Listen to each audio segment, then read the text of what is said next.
Le 24 mars de chaque année, commémoration de la journée mondiale de lutte contre la tuberculose. À Kinshasa, cette journée n'est pas passée inaperçue. Sous la présidence de la première dame de la RDC, Olive Lembe-Kabila, une cérémonie y afférente a été organisée. Cadre retenu, l'esplanade boulevard Triomphal en face du Palais du Peuple. Thème national, recherchons activement les cas manquants de la tuberculose où qu'ils soient, à l'instar du thème mondial, ne laissez personne de côté. Ce thème national s'explique par l'ampleur de cette maladie en République démocratique du Congo. Plusieurs allocutions, parmi lesquelles celle du directeur du programme de lutte contre la tuberculose, qui, très conforté par la présence de la première dame, a invité tous les acteurs de toutes les couches de la population à s'impliquer dans cette lutte. Aujourd'hui, 24 mars 2018, le programme national de lutte contre la tuberculose du ministère de la Santé publique de la RDC a l'insigne honneur de recevoir les plus hautes autorités de notre pays ainsi que la Première Dame pour la célébration de la Journée mondiale de la tuberculose. Votre présence sera gravée en lettres d'or dans les annales du PNLT, qui compte aujourd'hui plus de 50 ans d'existence.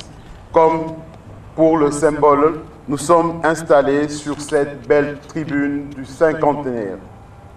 Croyez-nous, la lutte contre la tuberculose vient de réaliser un pas de géant, celui d'obtenir l'engagement solennel au plus haut niveau du pays. Distinguée Première Dame, le thème de cette année proposé au pays est « Avis de recherche, des leaders pour un monde sans tuberculose » et susciter un engagement pour mettre fin à la tuberculose. Voilà ce qui explique votre présence en ces lieux. Tous, vous êtes des leaders. Intervenant à son tour, la première dame de la RDC a démontré les avancées enregistrées au pays en matière de cette lutte et a procédé à l'opération lancement de l'opération Recherchons les cas manquants de la tuberculose où qu'ils soient. Je vous invite donc tous à nous lever comme un seul homme pour barrer la route à la tuberculose dans notre pays. Voilà pourquoi, comme Anne, la mère du prophète Samuel, avait invoqué le nom de l'Éternel pour qu'il la guérisse de la stérilité, moi aussi de même, en ma qualité de mère de la nation congolaise, partageant la souffrance avec mes filles et fils qui souffrent de la tuberculose, je voudrais me tenir dans la présence de l'Éternel, le même hier, aujourd'hui et éternellement, pour qu'il guérisse mon peuple de la RDC et tous les peuples des autres pays concernés par ces fléaux qu'est la tuberculose. Enfin, remise des 2 kits d'engagement des unités mobiles pour dépister rapidement la tuberculose.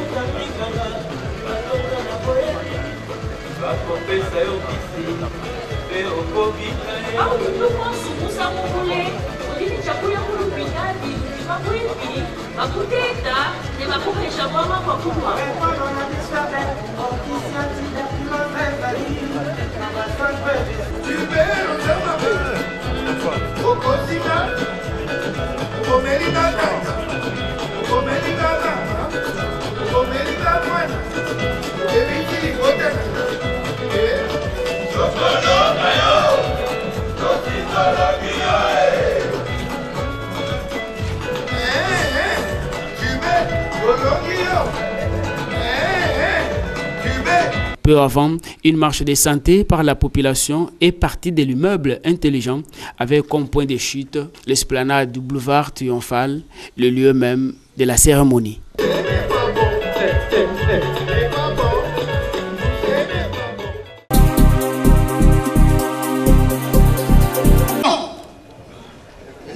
des pays les plus touchés par la tuberculose, la République démocratique du Congo n'a jamais ménagé ses efforts pour éliminer cette maladie. Chaque année, la célébration de la journée mondiale de la lutte contre la tuberculose est une occasion de réitérer cet engagement pris par le gouvernement congolais à travers le ministère de la Santé et sous le leadership du président de la République, son Excellence Joseph Kabila Kabange.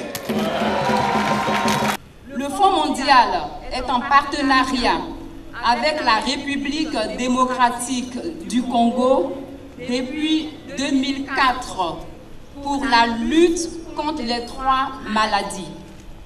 Depuis lors, la collaboration avec la RDC n'a fait que prendre de l'ampleur. Un nouveau cycle de financement vient de commencer en 2018 pour une période de 3 ans.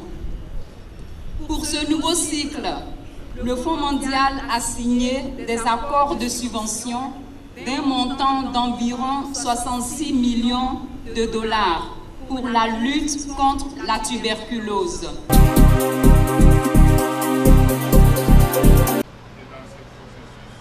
L'Ordre national des infirmiers, une institution qui vient à peine de voir le jour en RDC, désormais à la recherche de partenaires pour un appui nécessaire. C'est dans ce cadre qu'une signature d'un accord de partenariat entre cette institution et l'USAID a été conclue vendredi 23 mars au siège même de cette institution. De cet échange, ce que vous devez retenir, l'Ordre des infirmiers se reconnaît enfant. Et comme vous le savez, je crois que vous avez suivi le mot du président, il a bien dit au Congo, pour qu'un enfant soit compté dans la famille, il doit vraiment dépasser 5 ans. Alors nous, comme Ordre des infirmiers, nous reconnaissons que nous n'avons pas encore 5 ans. C'est comme ça que nous avons sollicité l'appui de partenaires pour nous aider à apprendre à marcher et enfin de pouvoir atteindre ces 5 ans et pourquoi pas plus, pour qu'on nous compte parmi les enfants professionnels. Un appui qui concerne surtout le domaine de la formation. Avec vous, donc, il aura donc à accompagner à l'élaboration du diagnostic organisationnel, accompagner à l'élaboration du plan stratégique, mais également accompagner à la mise en œuvre du dit plan stratégique par le renforcement des capacités en fonction des besoins qui seront identifiés dans le dit plan. Nous sommes convaincus de la qualité de son travail, comme je disais, et nous comptons beaucoup sur votre soutien pour l'aider à mieux atteindre les objectifs du dit sous-contrat.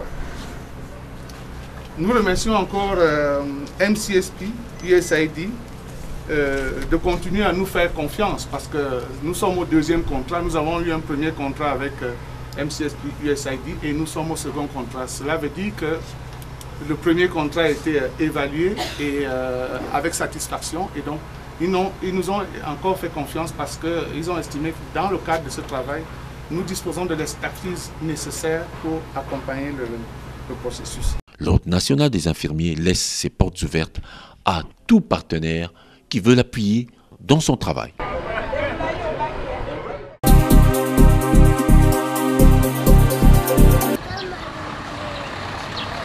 La tension monte au sein de l'intersyndicale de l'enseignement primaire, secondaire et professionnel et PSP en sigle.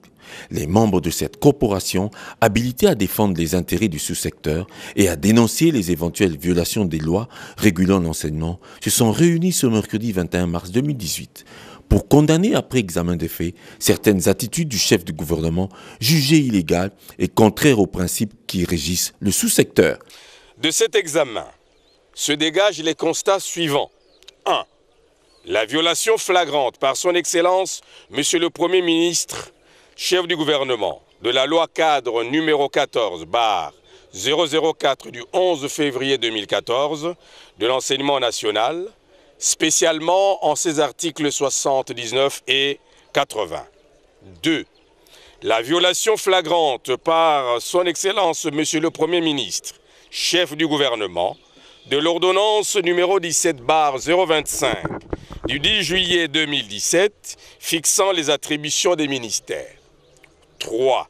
L'usurpation par le Premier ministre, chef du gouvernement, des prérogatives dévolues à la Cour constitutionnelle d'interpréter les textes des lois.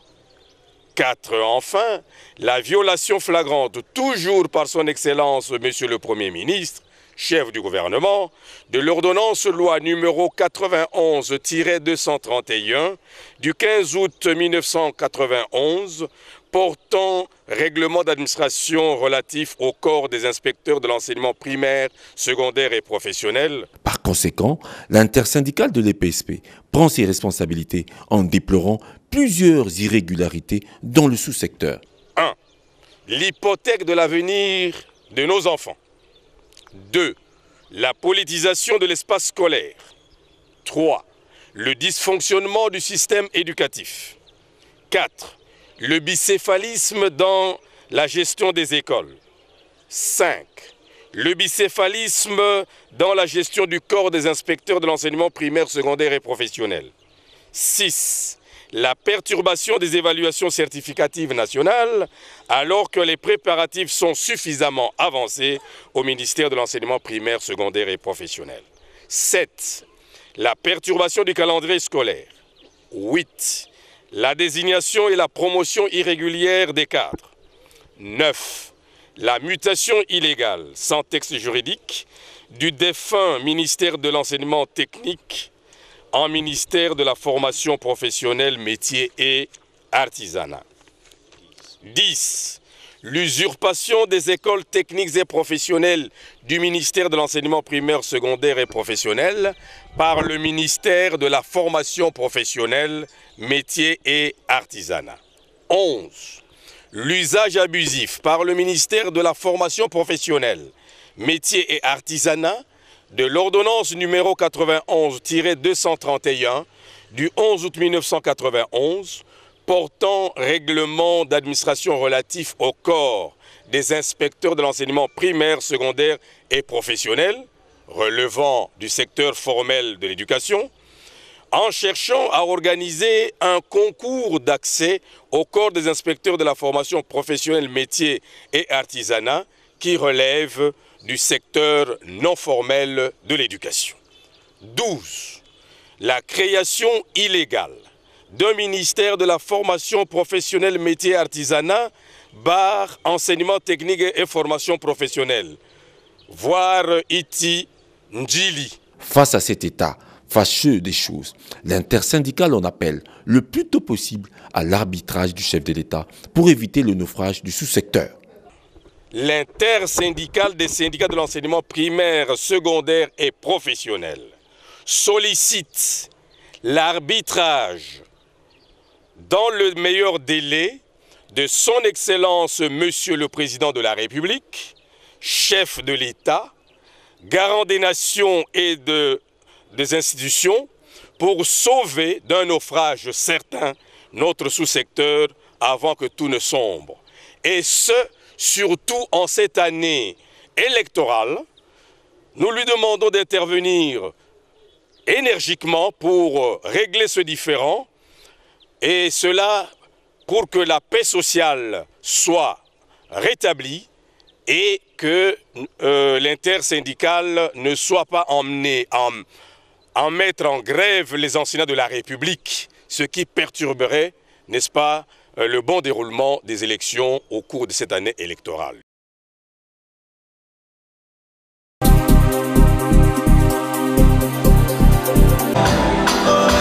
Cette conférence débat du complexe scolaire Asbel Les Okapi était un fort moment d'échange et de partage d'expériences.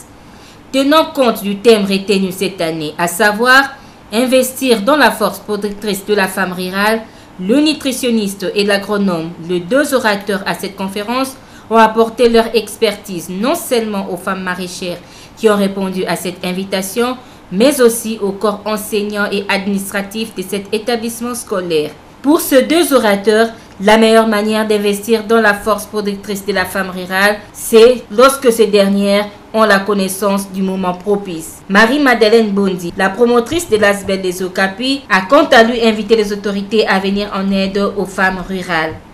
Nous disons que l'État congolais a tout intérêt à prioriser la femme rurale et d'investir dans une force productrice, car tout développement d'un pays passe par la transformation de la vie de la femme rurale, mais aussi de son environnement.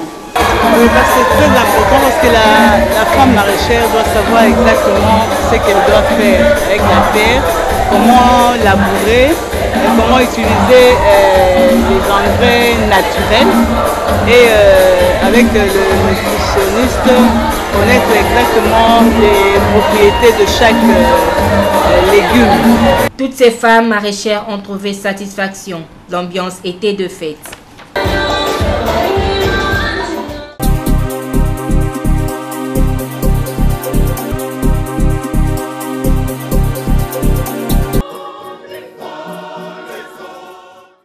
Le français lie la RDC et le Liban dans la francophonie depuis sa création. Le Liban est un pays cofondateur de la francophonie et très actif dans tous les domaines de la francophonie, que ce soit dans le domaine littéraire, dans le domaine scientifique, linguistique et tout. Le Liban est très présent. Entre autres participants exceptionnels à cette soirée de la francophonie, ce patrimoine commun aux usagers du français, la communauté libanaise du Congo, francophone d'avant-garde, reste déterminée d'illustrer par des activités spéciales, ludiques et sportives ses actions en RDC. Suivez pour ce faire un représentant de la communauté s'en expliquer. La communauté ne peut que honorer le pays dans lequel il vit et le pays duquel il vient, parce que nous sommes tous francophones. Nous avons ce devoir-là de faire honneur au jour de la francophonie.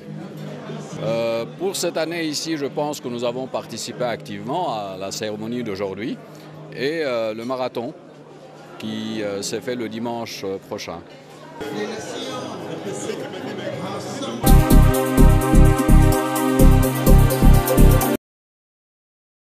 Un an de plus, ça s'est fait. Les animateurs, animatrices et toute l'équipe de la tranche d'animation, la matinale, ont soufflé leur première bougie ce vendredi 23 mars 2018. La matinale est une tranche d'animation organisée parmi les différentes émissions des Horizon 33 et elle a pour but d'instruire, éduquer, d'informer, former et d'ouverture. À l'occasion de cette fête d'anniversaire, plusieurs surprises ont été au rendez-vous. Joyeux anniversaire, joyeux anniversaire, joyeux anniversaire, tranche matinale, joyeux anniversaire, des bonnes choses à vous. Cette joie va tout droit au cœur.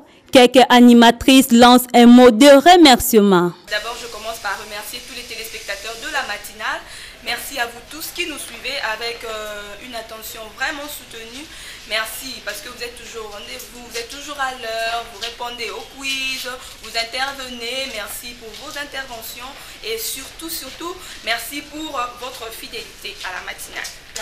Je suis donc Serafouta Spécie, je suis animatrice de la matinale. Donc pour votre fidélité, alors restez toujours scotchés sur la télé du millénaire. Vous allez toujours découvrir, vous allez redécouvrir, vous allez apprendre, vous allez réapprendre avec nos différentes rubriques. Tout est bien qui finit bien. Les partages du gâteau avec tout sur les plateaux, accompagnés d'une chanson et de quelques pas de danse pour agrémenter ces bons jours.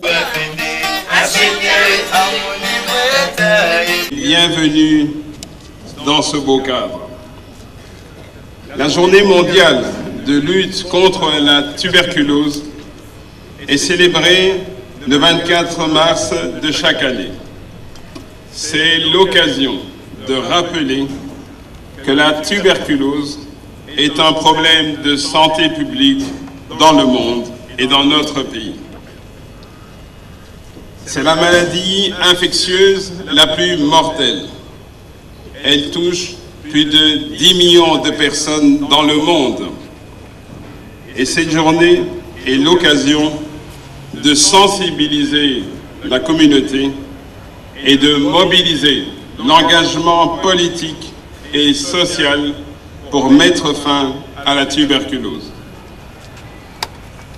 Comme l'ont dit les orateurs avant moi, et comme l'a illustré la CNET, cette maladie affecte toutes les couches sociales de la population et elle s'accompagne d'un lourd fardeau, un fardeau humain, social et économique qui ralentit l'avancée vers l'émergence de notre pays tel que prôné par le président de la République, son Excellence Joseph Kabila Kabange, qui a dit, je cite, « Pour le développement du Congo, personne n'est de trop.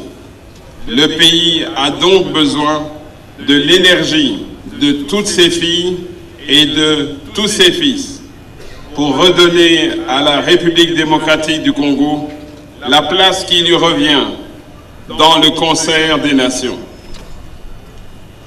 Distingués invités, le thème international de cette année est « Avis de recherche ». Nous cherchons des chefs de file pour un monde exempt de tuberculose. Ce thème nous rappelle que nous devons tous être acteurs pour la promotion de la santé et que chacun de nous avons un rôle à jouer dans la lutte contre la tuberculose. Tout citoyen congolais, où qu'il soit, peut devenir ce chef de file, ce leader qui assure que son foyer, sa famille et son quartier soient libérés de la tuberculose. Et en ce mois de mars, dédié à la femme, je rends plus particulièrement hommage aux femmes congolaises et à leurs ambassadrices, leur porte-étendard, la distinguée Première Dame, ici présente, à qui je rends mes hommages les plus déférents et que je vous demande d'applaudir.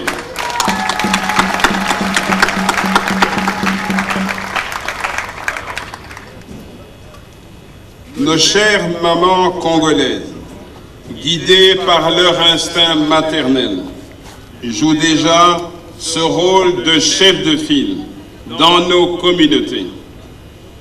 Elles sont les piliers de la société et veillent constamment au bien-être et à la santé de leur famille. Leur engagement est indispensable pour éliminer cette endémie de nos vies. Distinguées Premières Dames, distingués invités, notre pays était présent à la réunion de Moscou en novembre 2017 qui a abouti à la signature de la déclaration de Moscou pour mettre fin à la tuberculose. Comme vous le savez, cette déclaration sera suivie en septembre 2018 de la première réunion de haut niveau à l'Assemblée générale des Nations unies sur la tuberculose, où l'ensemble des chefs d'État s'engageront à mobiliser plus de ressources pour éliminer la tuberculose dans le monde. Pour faire face à nos engagements internationaux, le ministère de la Santé a créé, il y a quelques années, le Programme national de lutte contre la tuberculose, dont la mission est de lutter, de traiter la tuberculose. Ces objectifs sont d'offrir un diagnostic précoce et un traitement efficace contre la maladie. Le Programme national de lutte contre la tuberculose a deux types d'unités fonctionnelles. Ce sont les centres de santé de diagnostic et de traitement contre la tuberculose et aussi les centres de traitement de la tuberculose. Le pays dispose actuellement de plus de 1800 centres de santé de diagnostic et de traitement et de 5000 centres de santé pour le traitement de la tuberculose. Notre défi est d'augmenter le dépistage de tous les cas. Pour cela, la population doit changer de comportement, comme l'ont montré la Sénète, et nous invitons tout le monde, en cas de doute, à consulter le centre de santé le plus proche du domicile. Notre rôle en tant que gouvernement pour relever ce défi est d'augmenter la couverture du pays en nombre de santé de qualité. L'extension de la lutte contre la tuberculose requiert aussi un accroissement du financement du secteur de la santé. Cela n'est possible qu'en augmentant la mobilisation des ressources domestiques et en utilisant de façon plus efficiente les ressources extérieures. D'autre part, la lutte contre la tuberculose ne doit pas être le seul combat du ministère de la Santé. Le succès dans la lutte n'est possible qu'avec l'apport des autres secteurs, tels que le ministère du Plan, du Budget, des Finances, des Affaires sociales, Travail et Prévoyance sociale, pour ne citer que cela. Nous devons donc mettre en place un cadre de concertation multisectorielle capable de concevoir une riposte holistique. Distingués invités, en ce jour du 24 mars, où nous célébrons la Journée mondiale, la distinguée Première Dame a tenu à nous honorer et à rehausser de sa présence cette festivité. Distinguée Première Dame, votre présence en ce lieu témoigne de votre engagement dans la promotion de la santé, dans la lutte contre la maladie en général et la tuberculose en particulier. Le ministère de la Santé, en mon nom, vous remercie vivement pour votre présence. Avec le financement du gouvernement et ses partenaires, le ministère de la Santé a acquis des kits d'engagement qui comprennent 4 cliniques mobiles et 30 Jeep Land Cruiser pour améliorer la détection de la tuberculose sur toute l'étendue du pays. Chaque clinique mobile comprend un groupe électrogène pour l'autonomie électrique, un laboratoire de diagnostic, une salle de radiologie avec un équipement numérique de dernière génération qui permettent de transmettre les images pour un télédiagnostic et un partage d'informations. Distinguée Première Dame, je vous invite à remettre solennellement ces kits d'engagement qui sont les témoins de l'appropriation et de l'implication du couple présidentiel dans la lutte contre la tuberculose. Pour terminer, je tiens à rappeler que la santé est avant tout une question d'état d'esprit et de comportement. Ayons une vie et une alimentation saine. En cas de toux qui traîne, je vous exhorte à consulter le centre de santé le plus proche. Et la meilleure façon de lutter contre cette maladie, c'est de la traiter le plus rapidement possible. La tuberculose est guérissable. Les médicaments efficaces sont gratuits dans tous les centres de santé de dépistage de la République démocratique du Congo. Encore une fois, j'invite toute la nation congolaise à s'approprier la lutte contre la tuberculose et à être des leaders dans la riposte contre les épidémies, la promotion de la santé et le développement humain. Que vive la République démocratique du Congo. J'ai dit et je vous remercie.